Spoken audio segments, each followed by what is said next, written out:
Assalamualaikum warahmatullahi wabarakatuh. Perkenalkan, nama saya Cindy Eka Yunita, NIM 22020274190 dari kelas PPSIE 2022. Di sini saya akan menganalisis wacana grafiti pada angkutan umum. Langsung saja ke videonya. Wacana merupakan satuan bahasa paling lengkap dan utuh, karena dalam wacana mencakup fonem, klausa, kalimat, paragraf, hingga karangan yang utuh. Analisis wacana adalah ilmu baru yang muncul beberapa tahun belakangan ini. Aliran-aliran linguistik selama ini membatasi penganalisisannya hanya kepada soal kalimat, dan barulah belakangan ini sebagian ahli bahasa memalingkan perhatiannya kepada penganalisisan wacana.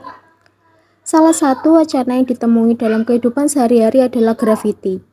Selain berbentuk tulisan, grafiti juga sering digunakan dengan berbagai gambar sebagai konteks untuk lebih memperjelas maksud dan isi agar orang bisa memahami grafiti tersebut. Grafiti merupakan goresan kata-kata yang ditulis untuk tujuan tertentu. Grafiti juga dapat dimaknai sebagai bagian dari seni rupa yang menggunakan komposisi warna, garis, bentuk, dari volume untuk menuliskan kalimat tertentu di atas dinding. Selain terdapat pada dinding gedung maupun jalanan, grafiti juga banyak ditemui pada angkutan umum.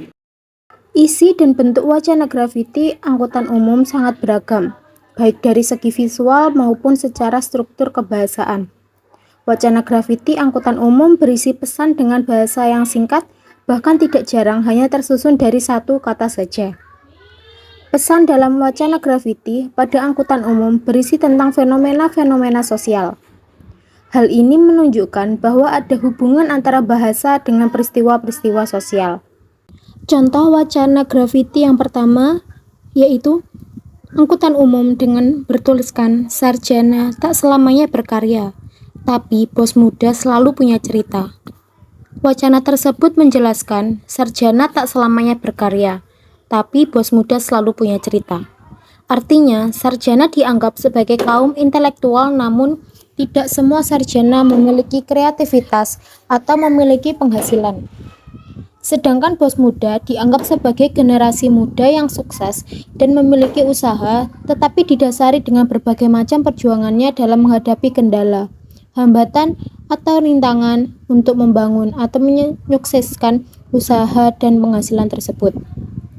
Hubungan atau interaksi sosial menggambarkan hubungan masyarakat yang terjadi antara individu dengan individu, kelompok dengan individu, atau kelompok dengan kelompok, berupa komunikasi atau kontak sosial yang menghasilkan respon satu dengan yang lain.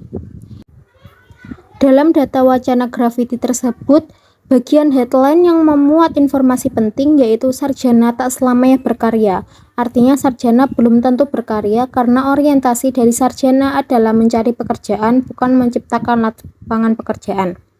Ketergantungan sarjana terhadap lapangan pekerja tidak sejalan dengan keterbatasan lapangan pekerjaan, sehingga sarjana yang setiap tahun selalu bertambah akhirnya menciptakan banyak pengangguran.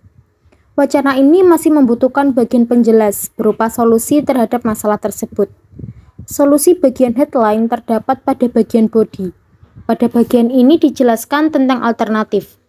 Penjelasan tersebut menjelaskan, bos muda selalu punya cerita, artinya merupakan perwujudan dari orang yang memiliki usaha atau pemilik dari lapangan pekerjaan yang mempunyai berbagai macam banyak pengalaman untuk menjalankan dan membesarkan usahanya. Dari headline dan body tersebut mengarahkan masyarakat untuk menciptakan lapangan pekerjaan, bukan mencari lapangan pekerjaan. Contoh yang kedua yaitu angkutan umum dengan tulisan susah move on. Pada wacana tersebut menjelaskan susah move on artinya orang yang belum bisa melupakan kenangan bersama pasangannya yang telah berpisah dengan dirinya di masa lalunya. Berpisah tersebut bisa terjadi karena secara baik-baik, artinya suatu komitmen yang sudah tidak sejalan sehingga memutuskan sama-sama saling meninggalkan. Sedangkan perpisahan yang tidak baik bisa karena pengkhianatan, ditinggalkan tanpa alasan, dan lain sebagainya. Akan tetapi bayangan seseorang yang ditinggalkan tetap ada, atau sesuatu yang tidak dapat dilupakan walaupun ia sudah menemukan pasangan hidup masing-masing dan selalu merasakan kerinduan. Dan kerinduan itulah yang menyebabkan susah move on. Dalam suatu hubungan asmara, terdapat fenomena pasangan meninggalkan pasangan yang lain pada saat pasangan tersebut memiliki perasaan sayang dan cinta yang sangat kuat atau biasa disebut dengan kata putus.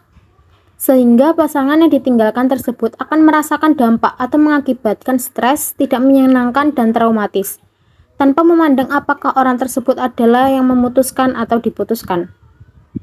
Kedua belah pihak sama-sama merasakan dampak negatif. Dan putus seringkali dinilai sebagai salah satu kejadian terburuk dalam kehidupan seseorang.